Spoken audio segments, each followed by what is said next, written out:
Among the pantheon of corporations that have emerged out of Silicon Valley, Uber occupies a special place. The company is worth $100 billion. Hundreds of billions of dollars worth of trips and delivery orders have been booked using its app. It gets tens of billions of dollars in revenue each year. Uber is everywhere, and the narrative of Uber is also everywhere. It says that Uber is innovative, that it can disrupt the taxi industry and make money doing it, and that it can offer flexibility and opportunity to its army of drivers. Everybody wins. There's one problem. None of that is true. Let's start with one basic fact. For a company so prominent, there's something very strange. Uber has never, not once, turned a single profit. You might be confused. How can it be that such a large company with such a popular service has simply never made money? When you find out the answer, you discover something important. You discover that Uber is fundamentally a scam, a company that exists to scam its investors, its users, and most importantly, to scam its workers. Despite everything you might hear, Uber is not a technology company.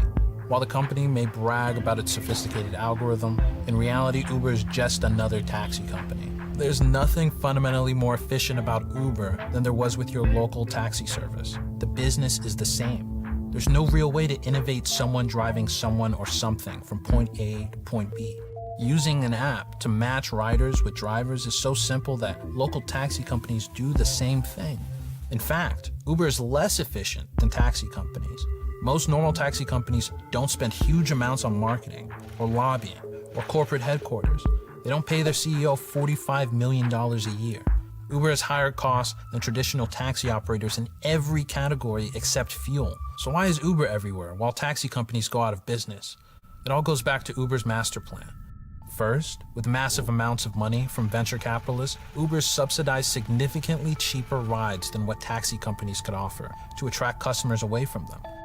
Then, after years of undercutting competitors and driving them to bankruptcy, resulting in a wave of suicides by cab drivers, Uber established near monopolies in local markets.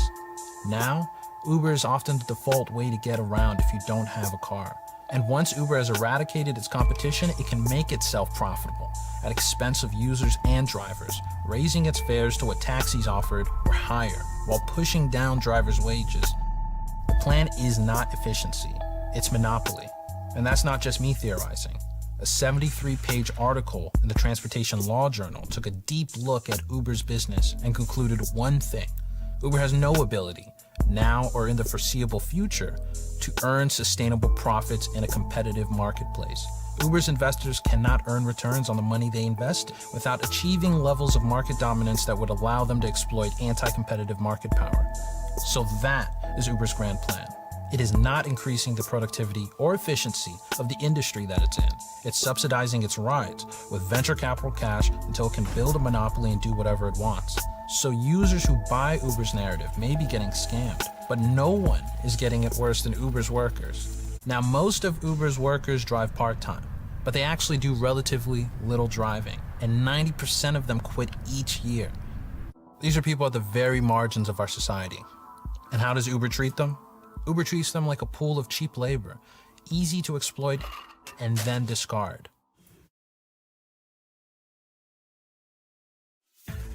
If you've taken an Uber or a Lyft recently, have you noticed anything different? Prices. The cost of a ride from a ride-sharing app like Uber or Lyft increased 92% between January of 2018 and July of 2021.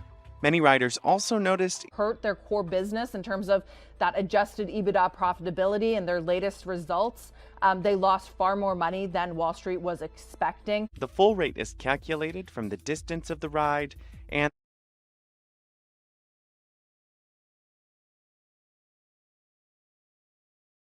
the amount of time the ride took. Uber and Lyft both take their cut of this calculation. They started taking the bulk of the fare.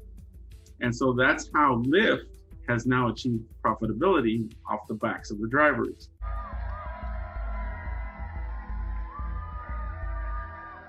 The driver shortage calls into question the rideshare business model and whether it's a sustainable one. Well, we'll start again, and we'll like to welcome everybody to this meeting.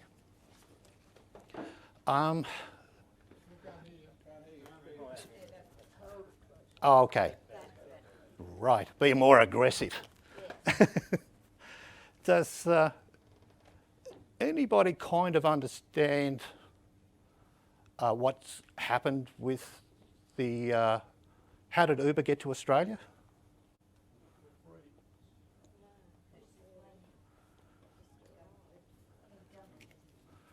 This is where I'll be working on the video a little bit later.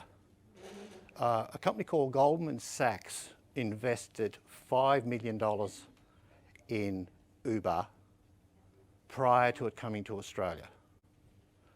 Then the federal government, through the Future Fund, we're not sure what they invested. It could have been 5, 10, 15, $20 million. Then this is invested in a company that could not operate in Australia. So my point is really there needs to be a royal commission into how did this happen. I don't know whether I mentioned it. Goldman Sachs, for their $5 million, got $865 million.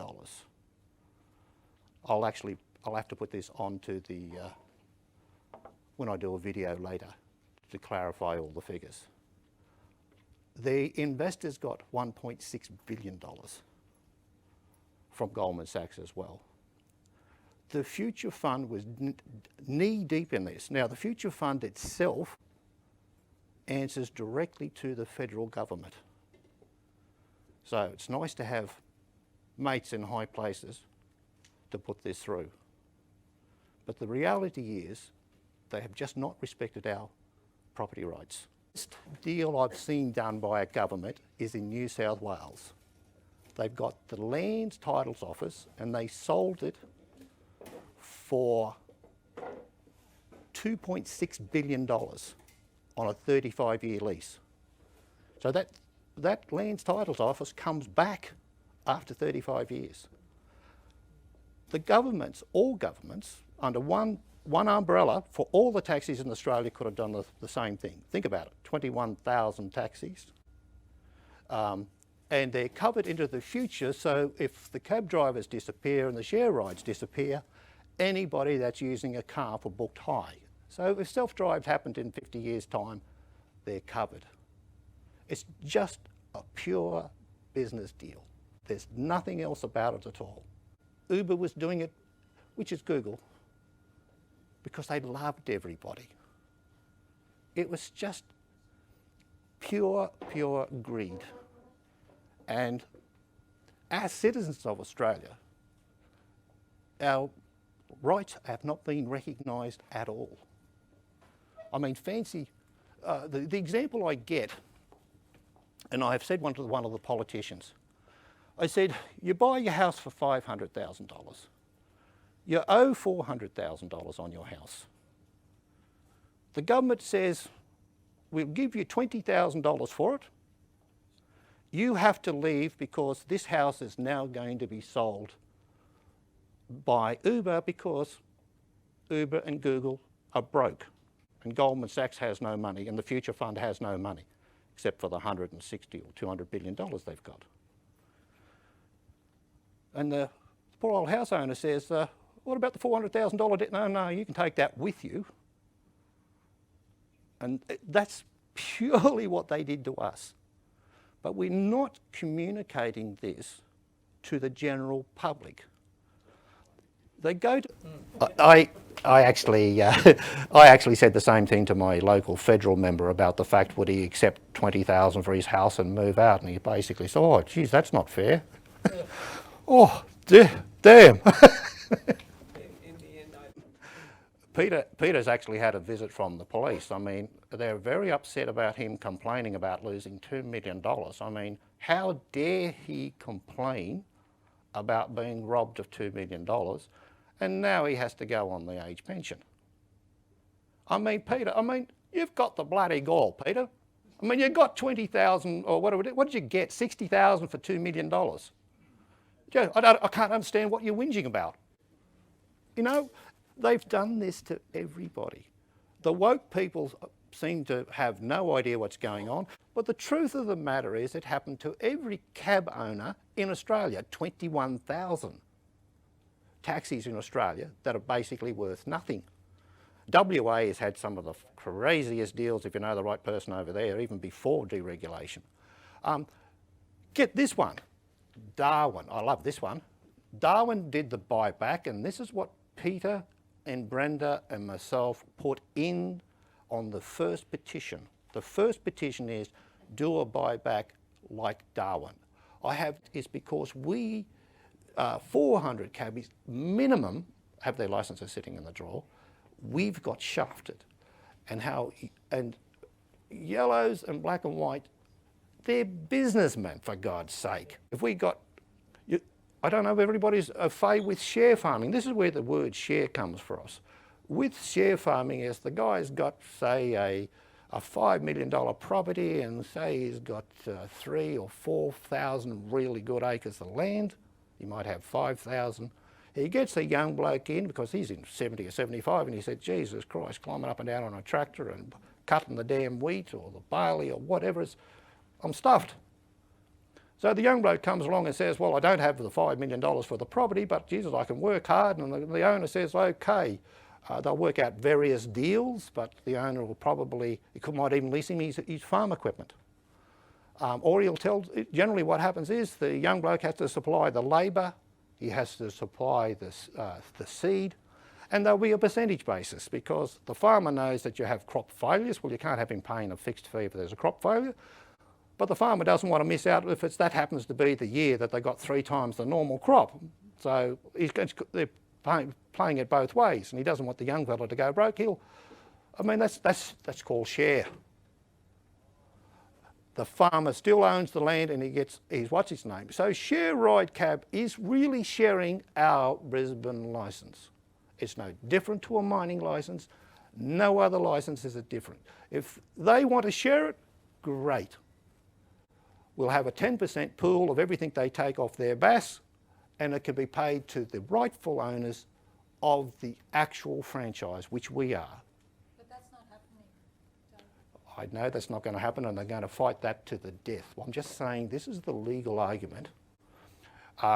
You really can't get anything up in court because the law is a football game.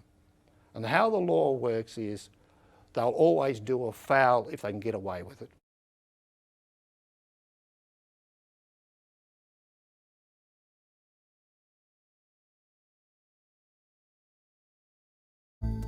Seven New York taxi and other for-hire drivers died by suicide over the past year and a half. All of them were in financial ruin, most of them immigrants crushed by medallion debt. We talked to New York City taxi drivers about the promise medallions once held and the death of their American dream.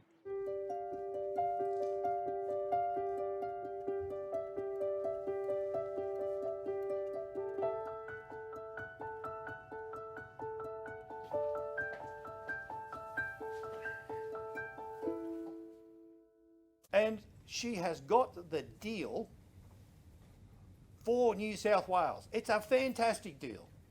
0 rent, 0 sale, and unlimited cabs. Oh, and hang on top of that, the Wild West with the fares.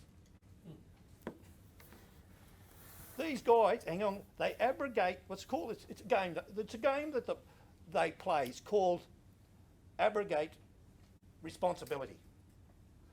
We, as the Transport Minister, we have been given this report by this eminent lady that this is what the people want. And 2 of them have said that. The abrogated responsibility.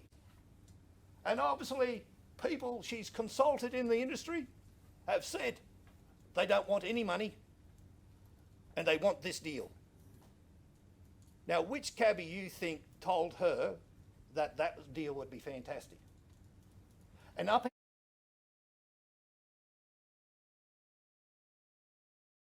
It's Perth's biggest transport debate at the moment. What's better, Uber or taxis? So we decided to put them to the test. A peak hour journey at the same time to the same destination. El Mineros went with Uber. Scott Cunningham caught a taxi. So you ready to book? I'm ready, are you? Book it. Fremantle at 7 a.m. We both need to get to Parliament House. One in an Uber car, the other relying on a taxi. UberX dropped its prices here in Perth by 20% last week. Since then, it's been a tense time between the services. But is Uber any cheaper? The initial fare charged a whopping $62, clearly a mistake.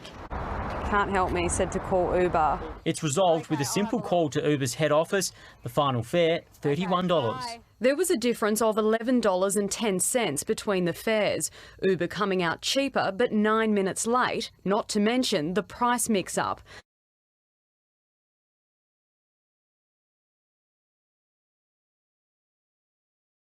A lot of these companies, the playbook was the same. Spend big, grow fast, pay people as little as you can, and expand your service, knock competitors out of the market, establish market dominance, and then raise your prices. And now we are seeing the last phase of that strategy. And now those competitors, in many cases, they didn't make it. New York City lost over 10,000 yellow cab drivers from January 2015 to January 2020 before the pandemic, when Uber and Lyft were both rapidly growing.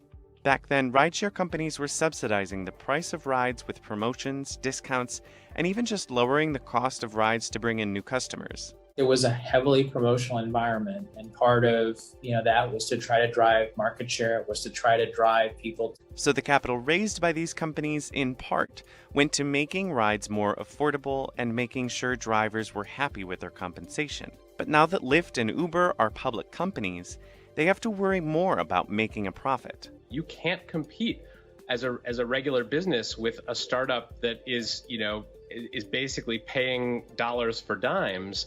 And so a lot of these competitors have gone out of the market now, and so there isn't really a lot of choice left. You have to pay the increased fees or just give up on the service altogether. And some investors are anxious to hear what solutions Uber and Lyft come up with.